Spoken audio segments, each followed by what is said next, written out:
Suzanne Anderson, 34, successful business owner with a reputation for professionalism. My phone buzzes with the wedding planner's number. You're uninvited from the wedding, she states coldly. Family's orders. My heart shatters, but I reply evenly. I understand. She hangs up, smugness evident in her tone. 20 minutes later, panic in her voice. Miss Anderson, we didn't know you own the entire venue. The wedding tomorrow, 200 guests confirmed and nowhere else to go. Before I continue this story, where are you watching from? Like and subscribe if family drama hits close to home. Growing up in Portland, I always felt protective of my sister Allison. With a 5-year age gap between us, I naturally fell into the role of mentor and guardian. Our childhood home buzzed with the energy of a typical middle-class American family. Our parents, Barbara and Robert Anderson, worked tirelessly to provide for us. Mom managed a local bank branch while Dad taught high school mathematics. They instilled in us the values of hard work and education, though they approached this differently with each of us. When I turned 22, my life took an unexpected turn. My grandparents had left me a modest inheritance. While many might have used such a windfall for travel or immediate pleasures, I saw it differently. I had just completed my business degree and harbored entrepreneurial ambitions that made my family raise their eyebrows. You should put that money toward a house, Mom suggested over Sunday dinner shortly after I received the inheritance. Real estate is always a good investment. Dad nodded in agreement. Or maybe invested in some reliable stocks, something safe. But I had spent 4 years studying business models and market opportunities. During college, I worked 3 jobs simultaneously: morning shifts at a coffee shop weekend, hours at a wedding venue as an assistant coordinator, and evenings doing bookkeeping for a small local business. This wasn't just about making money. I was gathering insights into different business operations, particularly drawn to the wedding industry. I have a plan, I told them, pulling out a detailed business proposal I had been refining for months. They listened politely but with visible skepticism as I outlined my vision for purchasing and renovating a historic property to create a premier wedding venue. By the end of my presentation, Dad looked concerned while Mom seemed resigned. It just seems so risky, Suzanne, Dad said gently. Why not start with something smaller? Because this is the opportunity I see, I replied with conviction that surprised even me. For the next 6 years, I lived frugally, saving every penny while developing my business plan. I maintained a day job in event management while scouting properties and building industry connections. The Portland wedding market was growing, but I noticed a gap in truly distinctive venues that combined historical character with modern amenities. At 28, I founded Hawthorne Estate, a neglected but architecturally stunning 19th-century mansion sitting on 5 acres just outside the city. The property had fallen into disrepair, scaring off most potential buyers, but I saw past the peeling paint and overgrown gardens to the elegant bones beneath. The renovation nearly broke me financially, physically, and emotionally. Unexpected structural issues, permit delays, and contractor problems threatened to derail everything. There were nights I slept on a cot in what would eventually become the bridal suite, too exhausted to drive home after 18-hour workdays. You can always sell and cut your losses, Aunt Margaret suggested during a family gathering, not bothering to hide her hope that I would fail. As my mother's older sister, she had always maintained an outsized influence on our family dynamics, positioning herself as the authority on proper life choices. Thanks for the concern, I replied diplomatically, but I'm seeing this through. Within 2 years, the transformation was complete. The Anderson estate quickly became the most sought-after wedding venue in the region. Portland Monthly featured it in their Best of the City issue, and a regional lifestyle magazine did a 6-page spread on the renovation journey. Bookings flooded in, and we were soon scheduling weddings 2 years in advance. My success came with a price. The demanding schedule of weekend events and weekday meetings left little time for dating or socializing. While I maintained close relationships with a small circle of friends, my family increasingly saw me as distant and work-obsessed. Meanwhile, Allison followed a completely different path.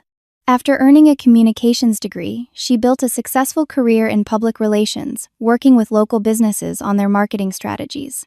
More naturally social than me, Allison maintained an active social life and dated regularly. We remained close through our 20s, though. I sensed a subtle competitiveness developing, particularly after the venue's success. Allison would occasionally make comments about how I was married to my business, or how some people prefer relationships with actual humans.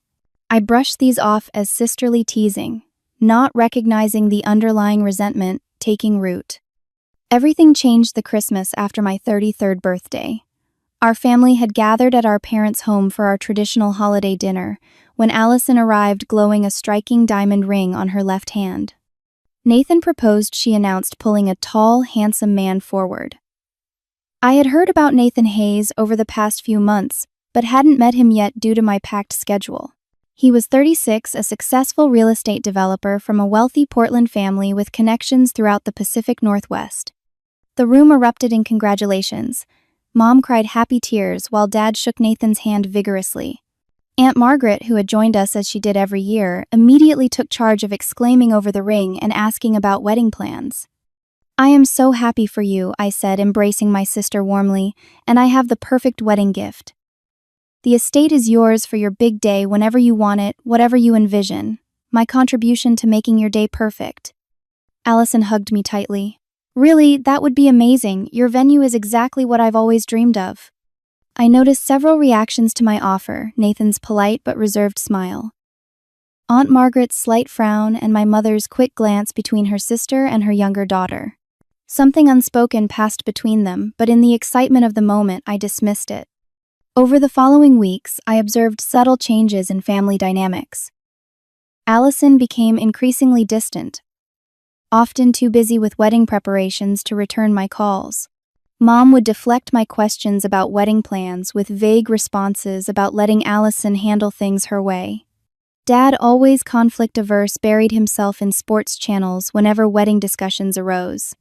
The undercurrents became clearer at a family dinner 2 months after the engagement announcement. Nathan's parents joined us, bringing an unmistakable air of old-money confidence into my parents' modest dining room. "So, you run a wedding factory," Mrs. Hayes commented while examining my mother's china. "How interesting." "The Anderson estate is a boutique venue," I corrected gently. "We host no more than 40 exclusive events annually." "Suzanne built the business from nothing," Dad added with pride. "Turned a derelict property into the most popular venue in Portland." Nathan's father sipped his wine. "New businesses are always exciting. The challenge, of course, is sustainability. Most fail within 5 years. We're entering our 7th year," I replied evenly, "with bookings through the next 3. "Suzanne has always been our ambitious one," Aunt Margaret interjected, sometimes at the expense of other priorities. And there it was, the subtle undermining that had characterized our relationship since I was young.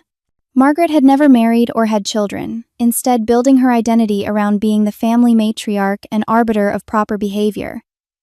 My independence and success threatened the authority she had cultivated over decades. More concerning was how Allison seemed increasingly aligned with Margaret's perspective. My sister, once my closest ally, now watched me with a strange mixture of admiration and resentment. I was losing her to influences I couldn't counter without appearing defensive. I would soon discover how deep those influences reached, and how completely they would transform the relationship I had cherished most of my life. The first sign of serious trouble came when Allison announced she had hired Diana Pierce as her wedding planner. Diana had built a reputation working with Portland's elite, including coordinating events for visiting celebrities and political figures. Her services commanded fees that startled even me, familiar as I was with the high-end wedding market. "Diana Pierce. She's excellent but expensive," I commented when Allison told me. I could have recommended several wonderful planners who would work well with the estate. Allison's smile tightened. "Nathan's mother suggested her. Diana plans all the important society weddings." The implied hierarchy wasn't lost on me. Important society weddings, unlike the merely beautiful, meaningful celebrations I facilitated every weekend.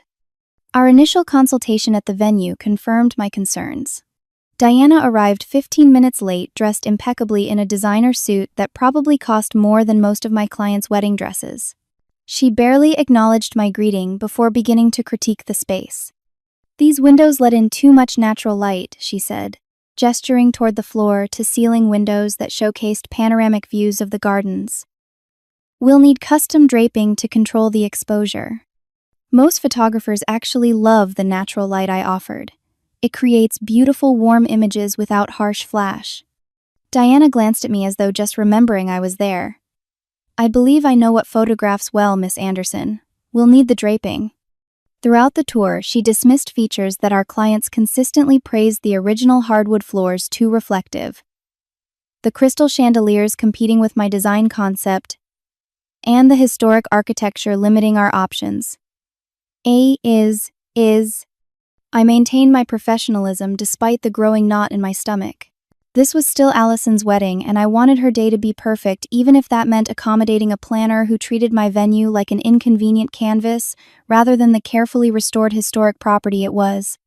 Allison, who had once admired every detail of the renovation, now nodded along with Diana's critiques. When I caught her eye with a questioning look, she averted her gaze. After Diana left with a promise to send over her preliminary concept adjustments, I tried to connect with my sister. Ali, is this really the direction you want for your wedding? The estate has a certain character that Diana seems determined to cover up.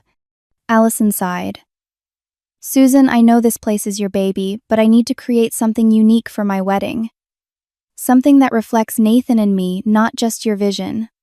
Of course, I said, stung by both the dismissal and her use of Susan, something she only did when annoyed with me. I just want to make sure you're getting what you want, not what Diana or Nathan's family thinks you should want. Her expression hardened. What I want is support without commentary. Can you manage that? I stepped back literally and figuratively. Absolutely, it's your wedding. I'm just here to help however I can. But help quickly became a nebulous concept as Diana systematically excluded me from planning meetings. Venue walkthroughs were scheduled when I had other commitments. Design discussions happened off-site. Vendor meetings occurred without notification to my staff. My venue manager, Jennifer, began reporting Diana's increasingly demanding behavior. She asked us to remove the antique settee from the main hall, said it clashed with her vision. Jennifer told me one evening after a particularly tense interaction. When I explained it was a permanent fixture, she said we clearly didn't understand the caliber of event they were planning. 6 weeks before the wedding, tensions escalated at another family dinner. Aunt Margaret held court at the head of the table despite being in my parents' home. Allison tells me you've been difficult about some of the changes Diana wants to make, she said as she passed the salad bowl. I carefully placed my fork down. There haven't been any difficulties. We've accommodated every request possible. Some changes simply aren't feasible due to the historical designation of the building. That's exactly what I mean, Margaret continued. Rigid. Inflexible. This is your sister's once-in-a-lifetime day. My father attempted to redirect the conversation. The salmon turned out great, Barbara. Did you try that new recipe? But Margaret wasn't finished. I'm just saying that some people might prioritize family happiness over business rules occasionally. Margaret, my father said with uncharacteristic firmness, that's enough. Later that evening, Allison pulled me aside. I hoped for a heart-to-heart, a chance to reconnect with my sister beneath all the wedding stress. Instead, she said, I've been meaning to tell you. We've had to adjust the bridal party a bit due to Nathan's family obligations. Adjust how I asked, already sensing what was coming. His cousin Brittany needs to be included, so we're balancing the numbers. I hope you understand you're so busy with the venue that this is probably a relief anyway. I blinked, processing this information. You're removing me as a bridesmaid. It just makes more sense this way. You'll still be involved as the venue owner. The venue owner, not as her sister, not as the person who had bandaged her scraped knees, helped with homework, and taught her to drive. The venue owner. I nodded, not trusting myself to speak without my voice breaking. Later that night, I received a text from our cousin Heather. Just saw the updated bridesmaid announcement on Instagram. What the fuck happened? I hadn't even known Allison had made a public announcement. Scrolling through her account, I found the post, a carefully arranged photo of gift boxes for the final bridal party lineup. My name nowhere to be found. The caption thanked everyone for understanding the necessary adjustments to make room for those most important to our special day. Heather called me immediately. This is insane. What did Aunt Margaret do? What makes you think Margaret had anything to do with it? I asked, though I already suspected the answer. Please. She's been telling everyone who'll listen that you're too busy to properly participate in family events anymore. Said Allison was heartbroken, but understood that your business commitments had to come first. The narrative was becoming clear. I wasn't being pushed out. I was supposedly pulling away. The story painted me as the distant, career-obsessed sister who couldn't make time for family rather than the sister being systematically excluded. Despite this growing alienation, I continued accommodating every reasonable request for the venue. Diana's demands escalated, extending setup times beyond our permit allowances, insisting on hanging installations from weight-bearing beams, demanding staff work through legally required break periods.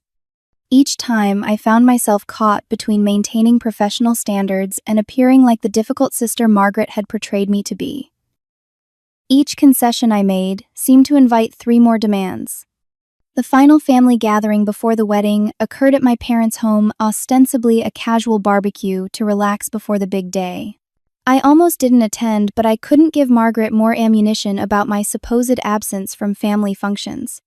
As I helped my mother clear plates from the patio table, I overheard a conversation from the kitchen window left ajar. Margaret's voice carried clearly. "Barbara, you need to speak with Suzanne about her attitude. Allison is at her wit's end dealing with her sister's passive-aggressive behavior about the venue." "What passive-aggressive behavior?" my mother asked. "She's given them the venue for free and approved almost every change they've requested." "It's her tone, her body language. Always making Allison feel like she's imposing. Diana says she's never worked with a more difficult venue owner." My mother sighed. "Margaret, maybe Diana is the problem here." "From what I've seen..." "The problem," Margaret interrupted, "is that Suzanne can't stand not being the center of attention. She built that venue to feed her ego, and now she can't handle Allison having a wedding that might outshine her precious business." I stood, frozen plates in hand, waiting for my mother to defend me. Instead, she said softly, "I'll talk to her." The betrayal stung worse than anything Margaret had said. My own mother, unwilling to stand up to her sister, accepting the narrative that I was somehow sabotaging Allison's wedding by checks notes, providing a free luxury venue, and accommodating unreasonable demands. I quietly set the dishes down and left without saying goodbye to anyone. 3 days later, I received the call that would change everything. I was sitting at my kitchen table on Thursday afternoon, carefully wrapping Allison and Nathan's wedding gift, a pair of antique silver candlesticks that had belonged to our grandmother. Despite everything I had searched for months, to find them tracking them through 3 different estate sales after our grandmother had sold them years ago during financial difficulties. The candlesticks represented more than just a gift. They were a piece of our shared history, a connection to family traditions that transcended current tensions. I hoped they might serve as a peace offering, a reminder of our bond beyond the wedding drama. My phone buzzed beside me, Diana Pierce's name flashing on the screen. I braced myself for another last-minute demand or venue question. "Hello, Diana," I answered professionally. "Miss Anderson." Her voice was colder than usual, with a formality that immediately set alarm bells ringing. "Is everything all right? The venue is ready for tomorrow's setup?" "That won't be necessary," she interrupted. "I'm calling to inform you that you're uninvited from the wedding." The words hit like a physical blow. "Excuse me." "Family's orders," she continued, her tone clipped and final. "Your presence has been deemed disruptive to the harmony of the event." My hand gripped the phone so tightly my knuckles turned white. "Could you clarify whose decision this is?" "The family collectively agrees this is best. Allison is quite distressed about the situation, but feels this is the only solution given your behavior." My behavior, I repeated numbly. The constant undermining of planning decisions, the negativity toward design choices, the reluctance to accommodate reasonable requests. Diana listed these alleged offenses as though reading from a prepared statement. It's created an untenable situation. Inside, my heart was shattering. Outside, I maintained composure, years of professional experience handling difficult clients coming to my rescue. "I understand," I said evenly. I could almost hear her surprise at my lack of protest. "Well, good. I'm glad we understand each other." "Will there be anything else?" I asked, my voice steady despite the tsunami of emotions threatening to overwhelm me. "Number. That will be all." She hung up without another word, the smugness in her tone unmistakable. She'd won. I'd been removed from my own sister's wedding. The moment the call ended, the carefully constructed professional facade crumbled. Tears came in, heaving sobs that bent me double at my kitchen table, my head resting on the half-wrapped present. Not just tears of hurt, but of rage, betrayal, and disbelief. Through the blur, a memory surfaced: 12-year-old me with 7-year-old Allison at our cousin Tiffany's wedding. Allison had looked up at me with wide eyes and whispered, "When I get married someday, you'll be right next to me, won't you, Susie?" "Right next to you," I had promised, squeezing her small hand. "Sisters forever. Sisters forever." The phrase mocked me now as I tried to process what had happened. What had I done to deserve exclusion from one of the most important days of my sister's life? After the initial emotional breakdown, I attempted to reach Allison directly. My calls went straight to voicemail. Text messages showed as delivered but remained unread. I tried my parents next. Mom answered on the 4th ring. "Suzanne, now isn't a good time. Mom, Diana just called to uninvite me from Allison's wedding. My own sister's wedding. What is happening?" A long pause. "Things have been very stressful with the wedding preparations. Allison feels it would be better if everyone just focuses on their roles. My role as her sister isn't important enough to attend her wedding." My voice cracked. "You'll still be there in your capacity as the venue owner," she offered weakly. "That's not the same thing, and you know it." Is this really coming from Allison, or is this Aunt Margaret or Diana or Nathan's family? Another pause. "I need to go, Suzanne. We can talk after the wedding when everyone's calmer." She hung up before I could respond. My father's phone went unanswered. Desperate for clarity, I texted Heather, "Need to talk. Emergency. Coffee." She responded immediately, "Cornerstone Cafe. 20 minutes. Heather was already waiting when I arrived, 2 coffees on the table. One look at my face, and she stood to hug me. "What happened? You look terrible." I sank into the chair opposite her. "I've been uninvited from the wedding." "What?" she nearly shouted, causing several nearby patrons to turn. Lowering her voice, she continued, "That's insane. Why?" I recounted Diana's call verbatim, my mother's evasive response, and Allison's silence. Heather's expression darkened with each detail. "This has Aunt Margaret written all over it. She's been on a campaign for weeks." "What kind of campaign?" "Spreading rumors that you're trying to overshadow Allison. That you're using her wedding for publicity for your venue. That you're jealous she found love while you're still single." Each accusation felt like a fresh wound. None of that is true. I know that, Heather said, reaching for my hand.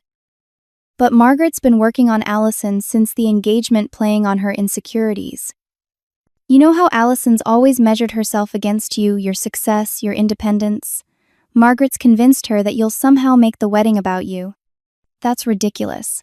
I've bent over backward to accommodate their demands." "There's more," Heather continued reluctantly. "Nathan's parents have concerns about the family image. Apparently they weren't thrilled that the weddings at your venue to begin with wanted something more exclusive. But you offering it for free was too good to pass up financially. So I'm good enough to provide a free luxury venue, but not good enough to attend as family." The bitterness in my voice surprised even me. "It's messed up," Heather agreed. "And the worst part is no one's standing up to Margaret. Not your mom, not your dad, not Allison." The realization settled heavily. I had been completely abandoned by my family. The people who should have defended me had instead accepted a false narrative about my character and intentions. Returning home, I faced a critical decision. As the venue owner, I had legal options. The contract Allison and Diana had signed included standard clauses about management rights and behavioral expectations. Technically, I could cancel the event based on their treatment of staff alone. I pulled out the contract, reviewing the terms with a professional eye rather than a wounded heart. Every fiber of my being wanted to call Diana back and tell her to find another venue with less than 24 hours' notice, see how smugly she'd handled 200 guests and no location. But this wasn't just any client. This was my sister. Despite everything, I couldn't bring myself to retaliate in a way that would cause permanent damage to our relationship.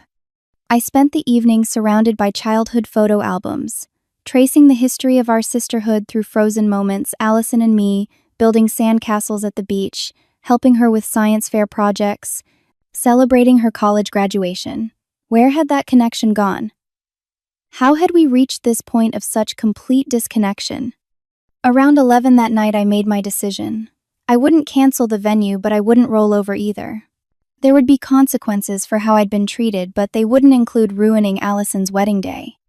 I just needed to decide exactly what those consequences would be.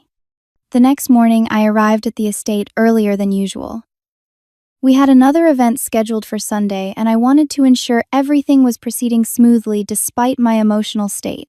The staff had become like family to me, and their support was tangible as I entered. Jennifer approached immediately. "We heard what happened. It's completely unacceptable." "Thank you," I said, simply touched by their loyalty. "But we're still proceeding professionally with tomorrow's event." Of course, she nodded, though I could see the righteous indignation in her eyes. "Diana's team starts setup at noon. Do you want me to handle them?" "No," I decided. "I'll oversee everything personally. Just a normal event." Jennifer looked skeptical, but didn't argue. At 11:30, I was reviewing rental deliveries in the main office when my cell phone rang. Diana Pierce again. I considered letting it go to voicemail, but decided against it. Better to maintain the professional high ground. "Anderson Estate, Suzanne speaking." "Miss Anderson." Diana's voice had transformed completely from yesterday's smug finality. Now it trembled with barely controlled panic. "We need to discuss the situation." "What situation would that be, Diana?" I asked evenly. "There seems to have been a misunderstanding about your role in tomorrow's event." "No misunderstanding. You were very clear yesterday. I'm uninvited from the wedding family's orders. I understood perfectly." "Yes, well." She cleared her throat. "What I perhaps failed to clarify is that this pertained to your attendance as a guest, not as the venue owner." "I'm aware of the distinction," I replied. "You made it quite clear that my presence was deemed disruptive. I wouldn't want to disrupt anything." Her voice took on an edge of desperation. "Miss Anderson, we didn't realize it wasn't made clear to us that you personally own the entire venue. I'm surprised given your thorough research into all wedding vendors. The Anderson Estate, Anderson being my name." "Yes, well, we assumed it was a family business, or perhaps named after the property's original owners." I remained silent, letting her squirm. "Miss Anderson," she continued, panic, now evident the wedding is tomorrow. 200 guests have confirmed. The invitation specified this location. Nathan's business associates are flying in from across the country. "That does sound stressful," I commented mildly. "We don't have a backup venue," she admitted, the professional mask cracking completely. "There isn't a comparable space available on such short notice anywhere in Portland." "That is surprising. Most event planners of your caliber maintain contingency options." "Suzanne," she dropped the formality in her desperation, "please. What do you need from us to resolve this situation?" Before I could respond, another call came through my mother. "I should take this, Diana. It seems my family is trying to reach me." I switched calls. "Hello, Mom?" "Suzanne," my mother's voice was frantic. "What's happening with the venue? Diana just called us in a complete state." "Diana informed me yesterday that I'm uninvited from the wedding. As the uninvited party, I assumed that extended to my property as well." "You know that's not what was meant," she protested weakly. "Do I? Because the message seemed quite clear. My presence is disruptive to the harmony of the event. The family collectively agrees." "Suzanne, please. This is your sister's wedding." "Yes, it is. The same sister who removed me as a bridesmaid without a conversation, who has ignored my calls and texts, and who apparently agrees I shouldn't even attend her wedding. That sister. She's been under tremendous pressure from everyone, Margaret Nathan's family, Diana. She didn't know how to handle it. And throwing her sister under the bus was the solution she came up with." My mother sighed heavily. "What do you want us to do?" "I want someone to take responsibility. I want an apology, a real one, not a convenient one because you suddenly need something from me." "I'll talk to Allison," she promised. "Do that," I said, ending the call. Within minutes, my phone exploded with messages. My father left a voicemail that physically pained me to hear. "Susie, it's Dad." I don't know what's happening, but please call me. I know you wouldn't ruin Allison's day. You're better than that. His message hurt because it contained both faith in my character and a subtle pressure to give in the conflict avoidance that had allowed Margaret to gain so much influence in our family. Allison's call came next. I steeled myself before answering. Susan. Her voice was small, tearful. What's going on? Diana says there's a problem with the venue. Diana uninvited me from your wedding yesterday, I stated flatly. On your behalf, apparently. I didn't tell her to say it like that. Things have been so tense and everyone kept saying you were making it harder than it needed to be, and I just thought maybe some space would make tomorrow easier. Space, I repeated. You thought uninviting your sister from your wedding would create healthy space. You don't understand the pressure I've been under. Her voice rose defensively. Nathan's family has expectations. Aunt Margaret keeps saying I need to stand up for myself. Mom says I need to make peace. Diana says you're being difficult about everything. I'm just trying to have a perfect day without conflict. By creating the ultimate conflict. How's that working out? She began to cry in earnest. Please, Suzanne. I can't lose the venue. Everything is ready. People are traveling. We've spent so much money. You should have thought about that before deciding I wasn't worthy of attending my own sister's wedding. I'm sorry, she sobbed. I'm so sorry. I was wrong. Please don't do this.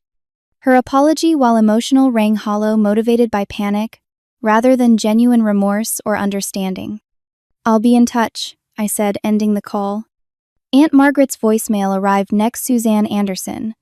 This is absolutely disgraceful behavior. We all know you planned this revenge from the beginning. Your sister is in tears. Your mother is beside herself. If you had any decency at all. I deleted the rest without listening. Nathan's call was the most surprising. I had barely spoken to him throughout the planning process. Suzanne, Nathan Hayes. I hope we can resolve this situation professionally. If this is about compensation for the venue, I'm prepared to offer market rate plus a premium for the inconvenience.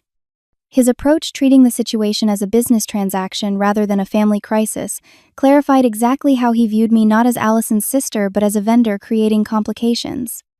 This isn't about money, Nathan. It's about respect and family, two concepts that seem in short supply lately. Everyone's under pressure here, he said smoothly. Let's not make rash decisions that will affect relationships long term. Interesting perspective. Was uninviting me from the wedding not a rash decision affecting relationships long term? He paused. I understand you're upset. What would make this right from your perspective?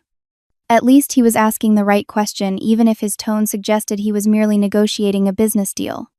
I'm still considering that, I replied honestly. I'll let you know. Throughout all this, my staff had been fielding calls from Diana's assistants, rental companies seeking confirmation, and even some guests who had somehow caught wind of potential issues. Jennifer approached me with concern. Suzanne, what do you want us to tell everyone? Diana's team is due here in 30 minutes. I took a deep breath, weighing my options one final time. Tell them the event is proceeding. I'll be in my office working out the details. As Jennifer left, my phone chimed with a text from Heather. Whatever you decide, I've got your back. They all need to learn they can't treat you like this. Her support strengthened my resolve. I wasn't going to cancel Allison's wedding that would cause harm beyond repair, but I wasn't going to pretend nothing had happened either. The next hours would determine not just the fate of tomorrow's wedding, but the future of my family relationships for years to come. By late afternoon, I had retreated to my apartment, needing distance from the venue and the constant barrage of calls. I silenced my phone, allowing only Jennifer's messages through, in case of genuine venue emergencies. I brewed a cup of chamomile tea, my grandmother's ritual for clear thinking in difficult times, and sat by the window overlooking the city. The skyline blurred as tears threatened again, but I blinked them back. This wasn't the time for emotion. It was the time for decisions. What did I truly want from this situation? Revenge? That fleeting satisfaction would damage Allison permanently and reflect poorly on me. Capitulation. Simply pretending nothing happened would enable future mistreatment and deepen the family's dysfunctional patterns. I needed a middle path, one that maintained my dignity while leaving room for genuine reconciliation. My grandmother's voice seemed to whisper from memory. When family wounds, you deeply respond not from the wound, but from the love that remains despite it. Love did remain beneath the hurt and anger. I loved my sister even now. I loved our shared history and the possibility of a future relationship. But love without respect becomes toxic, and boundaries were necessary for healing. I reached for my phone and called the one person who could offer objective perspective, my best friend Melissa, who had known both Allison and me since childhood. They did what she exclaimed after I recounted the situation. That's beyond belief even for your family. The question is, what to do now, I said. Everyone's in panic mode, expecting me to either completely cave or completely destroy the wedding. What are your options? She asked practically. Option 1. Cancel everything. They've broken the contract with their behavior towards staff alone. Legally defensible, but morally questionable. Nuclear option. Next. Option 2. Proceed as normal, attend as planned, pretend nothing happened, keep the peace. And teach them you're a doormat, Melissa observed. Next. Option 3. Allow the wedding to proceed but establish clear boundaries. I'm thinking of attending in my capacity as venue owner only, professional, courteous, but not participating as family. Getting warmer, she encouraged. What else? I could insist on apologies, real ones, not panic-induced before considering any future family events here. And maybe require some family counseling sessions if they want to rebuild the relationship. Melissa was quiet for a moment. Susan, what would make healing possible afterward? What outcome leaves the door open without letting them walk all over you? Her question crystallized my thinking. What I needed was acknowledgement of the harm done, genuine remorse, and changed behavior going forward. Punishment wouldn't achieve that. Only clear boundaries and consequences could. After our call, I phoned Jennifer at the venue. Jennifer, I need you to implement some changes for tomorrow. Just say the word, she replied loyally. I outlined specific instructions. The family table arrangement needed adjustment. Certain staff would report directly to me, not Diana. Security would operate under modified protocols. Small changes that would be noticed by my family but invisible to guests. Also, prepare my office with refreshments and a monitor connected to the security cameras. I'll be observing from there during the ceremony and initial reception. You're not attending? Jennifer sounded surprised. Not as a guest. I'll be present as the owner, ensuring everything runs smoothly. Understood. Anything else? Yes. If anyone from my family asks for me, direct them to my office. No exceptions, including Diana or Aunt Margaret. With the venue arrangement settled, I turned to personal preparation. I selected my outfit for the next day, not the emerald green dress I'd originally planned to wear as a guest, but a professional black pantsuit that clearly communicated my role. Business, not family. I wrote out talking points for the inevitable confrontations, focusing on clear, non-accusatory statements. I was uninvited from attending as family. So I'm respecting that boundary while fulfilling my professional obligations. I'm here to ensure your day proceeds perfectly as contracted. That evening, I performed my self-care ritual with extra attention, a long bath with lavender oil, my journal, to process lingering emotions, and a carefully prepared meal rather than the takeout I might normally grab during a crisis. Physical nurturing to support emotional boundaries. Despite my preparations, sleep proved elusive. I drifted between consciousness and troubled dreams, where I searched for Allison in empty rooms, calling her name, while she remained just out of sight. I woke at dawn exhausted but resolute. The morning brought a sense of calm determination. I dressed carefully, applied makeup with extra attention, and fastened my grandmother's small pearl necklace. A reminder of the woman who had taught me that boundaries and love could coexist. At the venue, staff greeted me with supportive smiles and quiet efficiency. We conducted a final inspection together, ensuring everything was perfect despite the emotional undercurrents. The garden flowers had opened beautifully, the vintage chandeliers sparkled in the morning light, and the antique wooden floors gleamed with fresh polish. The team's been briefed, Jennifer confirmed. Everyone understands the situation and their roles today. Thank you, I said sincerely. You've all been extraordinary through this. We've got your back, she replied simply. This place is special because of you. The family should remember that. I nodded, touched by the loyalty, but determined to keep my professional composure. Let's give them a flawless wedding while maintaining our boundaries. With that, I retreated to my office to await the arrival of the wedding party and the confrontations that would inevitably follow. By 9:30, the venue hummed with activity. Florists arranged elaborate centerpieces in the main hall, while lighting technicians adjusted settings for the evening reception. From my office monitor, I tracked the movements occasionally using the intercom to address questions or make suggestions. At 10:15, Diana's assistant arrived, followed shortly by Diana herself. I watched on the monitor as she swept in, immediately beginning to issue commands to my staff. Jennifer intercepted her smoothly. Good morning, Miss Pierce.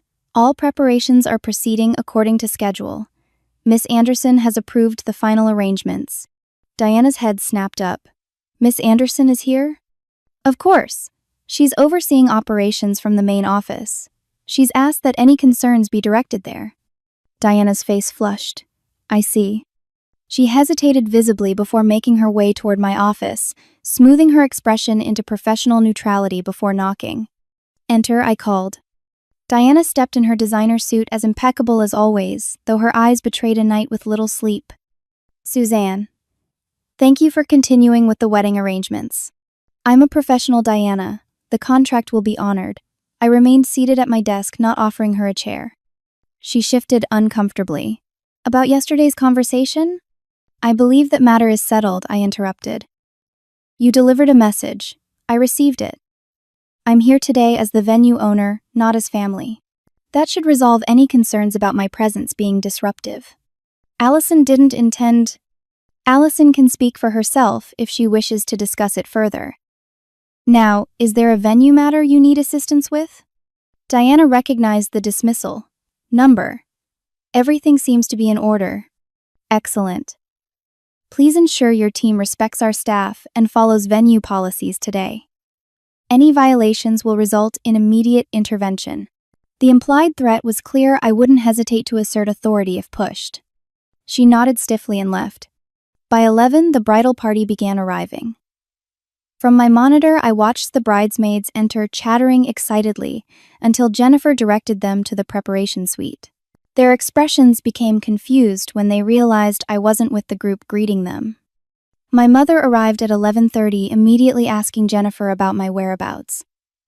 The camera didn't capture audio, but I could read the concern on her face as Jennifer pointed toward my office.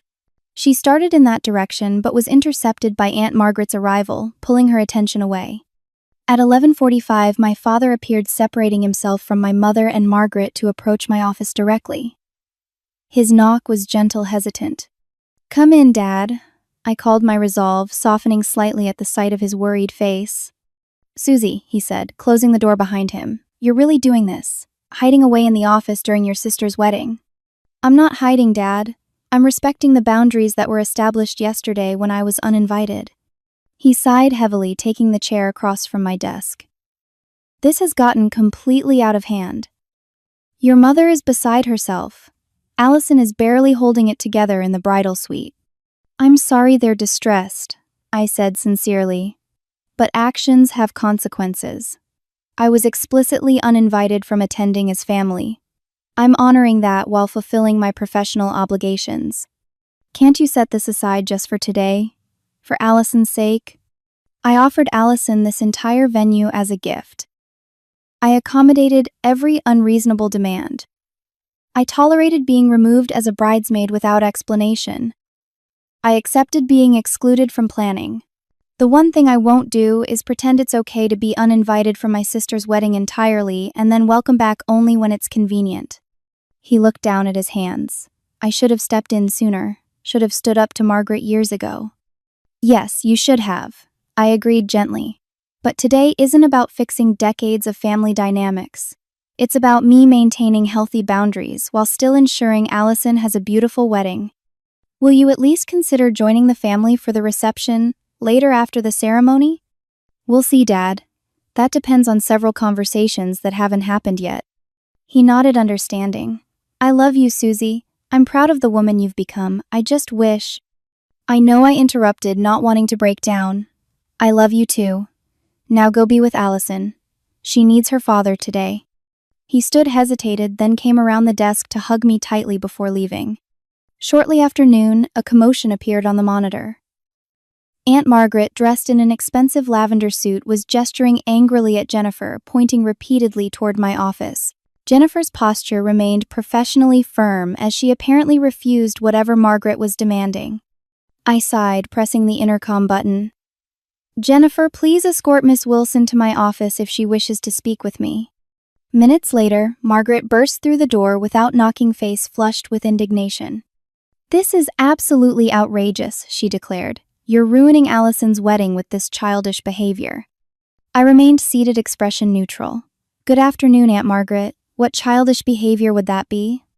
This, sulking in your office, making everyone worry about whether you'll sabotage the event, creating drama on Allison's special day.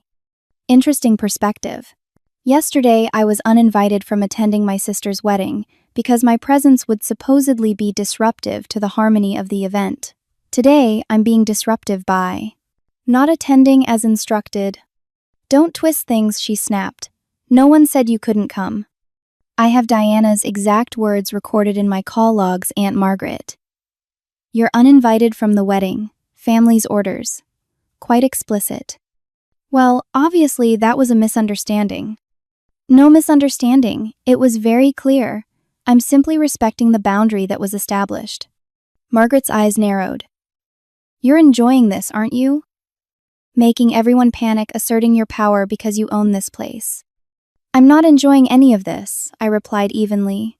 I'm heartbroken that my relationship with my sister has deteriorated to this point. I'm disappointed that family members I trusted chose to exclude me rather than address conflicts directly. But I'm also not willing to pretend nothing happened when I was explicitly told I wasn't welcome. So you'll punish everyone because your feelings got hurt. I've honored the contract. The venue is fully staffed and perfectly prepared. The wedding will proceed beautifully. How is that punishment? Before Margaret could respond, there was another knock. Jennifer poked her head in. Excuse me, Miss Anderson. Nathan's parents are asking to speak with you. Should I send them in? Margaret's expression shifted to alarm. That's not necessary. Please do, Jennifer, I interrupted.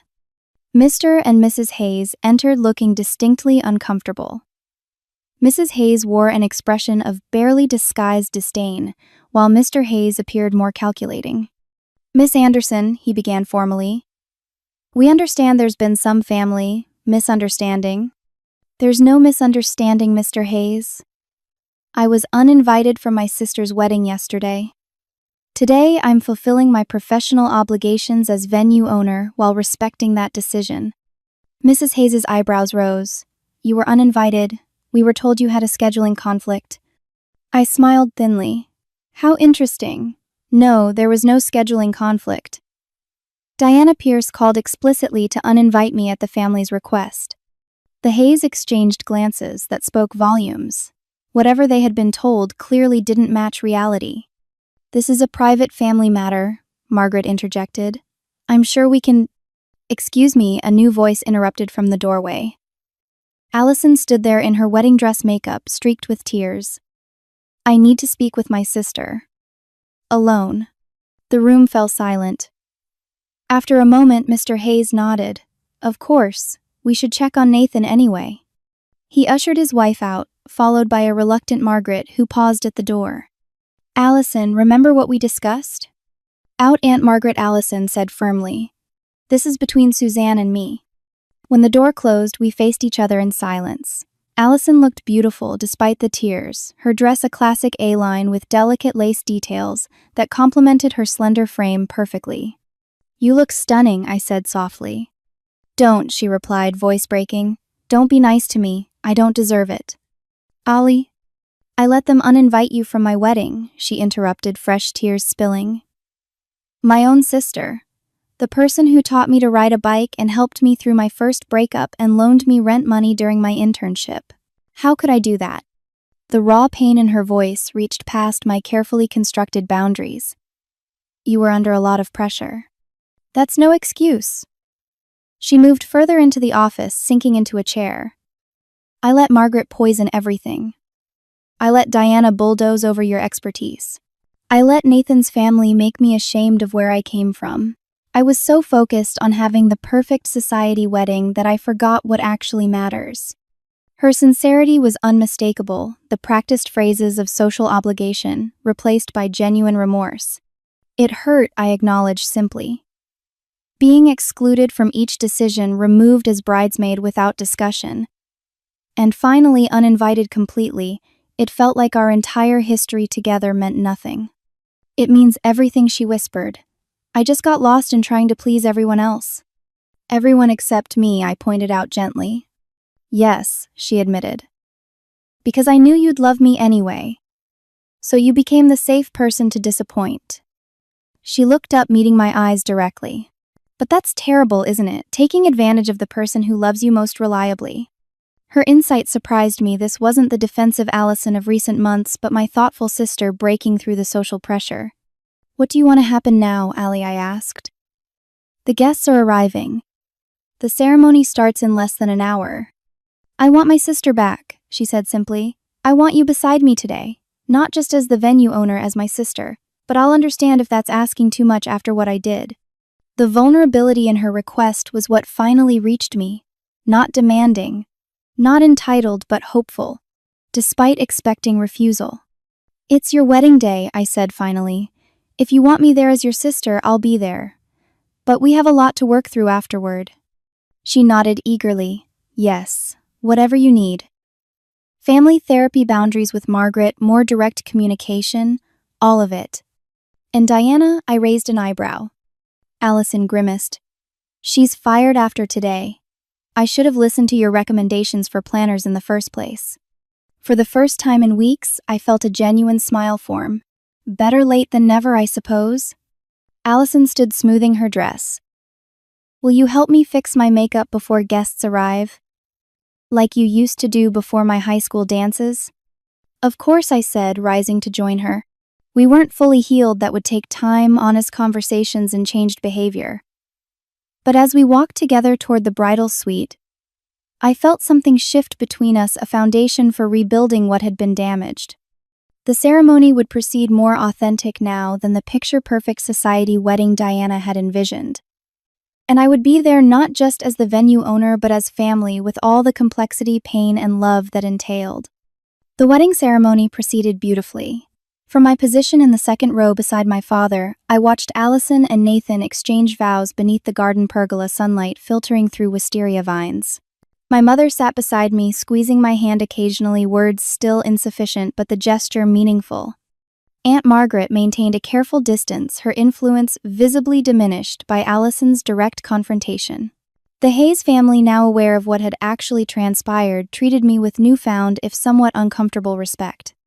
Diana operated with subdued efficiency, her usual commanding presence tempered by the knowledge that her services would not be retained beyond today. She avoided direct eye contact whenever our paths crossed. During the cocktail hour, as guests mingled in the estate's east garden, Nathan approached me by the stone fountain. Suzanne, he began formally, I owe you an apology. I regarded him carefully. For not intervening sooner.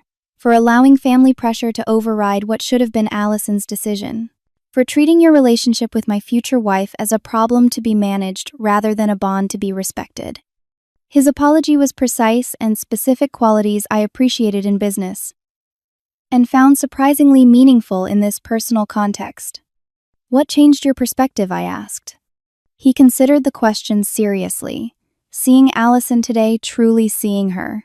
When she finally stood up to everyone and insisted on having you by her side, she was more confident and authentic than I've seen her in months of wedding planning. He paused. I realized I've been enabling her to become someone she isn't to please my family, and that's not the woman I fell in love with. That's unexpectedly insightful, Nathan. I'm a developer. I recognize solid foundations when I see them. He gestured between Allison and me. Your relationship is part of her foundation. I should have protected that, not undermined it. His analogy, while businesslike, demonstrated genuine understanding, Perhaps there was more depth to Nathan than I'd initially perceived beneath the polished exterior. "Thank you for that," I said sincerely. "And for what it's worth, I think you and Allison can build something wonderful together if you both remember to prioritize authenticity over appearances." He nodded thoughtfully before returning to his guests, leaving me with a newfound respect for my new brother-in-law. During the reception dinner, I noticed my mother watching me across the family table. When our eyes met, she excused herself and came to sit in the empty chair beside me. "Suzanne," she began hesitantly, "I failed you." The directness surprised me. "Mom, I should have stood up to Margaret. Should have insisted Allison treat you with respect. Should have recognized what was happening instead of trying to keep the peace at your expense." Her acknowledgement wasn't perfect. There was still a hint of self-justification in her tone, but it represented more accountability than she had taken in years of family conflicts. "Why didn't you?" I asked softly. She sighed. "It's been our pattern for so long. Margaret pushes, I accommodate, your father retreats, and you've always been strong enough to stand alone. I think I convinced myself you didn't need protection." She met my eyes directly. "But everyone needs someone to stand up for them sometimes." "Yes," I agreed simply, "they do. I can't change overnight," she admitted. "But I want to do better. For both my daughters." It was a beginning, if not a complete resolution. "I appreciate that, Mom. We'll work on it together." As the evening progressed, I found Allison during a brief moment between dances. She looked radiant happiness, softening the stress lines that had marked her face throughout the planning process. "Thank you," she said, hugging me tightly. "For everything. The venue, your forgiveness, being here despite everything." "We're sisters," I replied. "That doesn't mean accepting mistreatment, but it does mean I'll always be open to reconciliation when it's genuine." She nodded against my shoulder. "I meant what I said earlier. Things will be different going forward, starting with boundaries for Aunt Margaret." "Speaking of Margaret," I said, noticing our aunt watching us from across the room, "she hasn't apologized." Allison straightened. "No, and I don't expect she will. But her influence over this family has peaked. Dad told me he's finally standing up to her, and Mom seems ready to follow his lead." "About time," I commented, though, without bitterness. Margaret's power had always depended on our collective willingness to yield to it. With that, changing her impact would naturally diminish. "1 week from today," Allison said decisively. "Coffee at Cornerstone. Just you and me. The first of many sister dates to rebuild. I'll be there," I promised. After Allison and Nathan departed amid sparklers and cheers, I remained behind watching my staff begin the meticulous cleanup process. Jennifer approached, clipboard in hand. "Successful event by all metrics," she reported professionally before softening. "And it looked like some successful family repair work, too." A beginning, I agreed, with more work to come. The following days brought reflection and adjustment. I developed a new policy for the venue regarding events involving personal relationships, clear contracts, specifying roles and expectations, designated intermediaries for communication, and explicit boundaries between professional services and personal attendance. These weren't just business protections, but personal ones, structures that would prevent future blurring of lines that had contributed to the wedding crisis. 1 week later, as promised, Allison and I met at Cornerstone Cafe. Without the pressure of wedding planning or family audience, we began the real work of rebuilding trust through honest conversation. "I've been thinking about why I was so susceptible to Margaret's manipulation," Allison admitted over her latte. "I've always measured myself against you, your success, your confidence, your independence. When Margaret suggested you might overshadow my wedding, it triggered all my insecurities. I never saw it as competition," I told her. "Your path was different from mine, but equally valuable." I know that now, she nodded, but I needed to learn it the hard way, apparently. Our weekly coffee dates became a sanctuary for authenticity. Sometimes difficult, always healing, these conversations gradually restored the foundation of our relationship while establishing healthier patterns for the future. The experience transformed me as well. I recognized how my success had created both pride and resentment within my family. How my independence had sometimes been interpreted as distance. While none of this justified how I'd been treated, Understanding the dynamics helped me navigate them more effectively. I established clearer boundaries with family love without conditions but involvement with expectations of mutual respect. I became more explicit about my needs rather than assuming professional competence extended to mind reading in personal relationships. Heather observed the changes during our monthly dinner. "You seem different," she noted. "More grounded somehow." "I've learned that forgiveness isn't weakness," I explained. "It's strength when it comes from choice rather than obligation. And boundaries aren't walls, they're the foundation that makes genuine connection possible." 6 months after the wedding, I hosted a family dinner at my home, a deliberate choice of neutral territory. Neither the family home where old patterns prevailed, nor the estate with its professional associations. Margaret declined the invitation with a transparent excuse. Her absence created space for new family dynamics to emerge, my father more vocal, my mother more direct. Allison and Nathan participating as equal adults, rather than deferential children. The conversation flowed more authentically than any family gathering I could remember. Looking around the table at these imperfect people I loved, I realized something profound sometimes. A family crisis, painful as it is, creates the opportunity for growth that gentle pressure never could. The uninvitation that had shattered my heart had ultimately created space for rebuilding relationships with stronger foundations. The wedding venue crisis hadn't just tested my professional boundaries, it had forced a reckoning with family patterns that had needed addressing for years. In standing firm while remaining open to reconciliation, I had helped catalyze changes that benefited everyone willing to participate in the growth. Would you have made the same choices in my situation? Would you have drawn the line somewhere different, or handled the reconciliation in another way? I'd love to hear your thoughts in the comments below. And if this story resonated with you, please like and subscribe for more real-life stories about family challenges and growth. Remember to share with anyone who might be navigating difficult family dynamics. Sometimes knowing we're not alone in these struggles is the greatest support. Thank you for listening to my journey, and I wish you wisdom and courage in your own family relationships.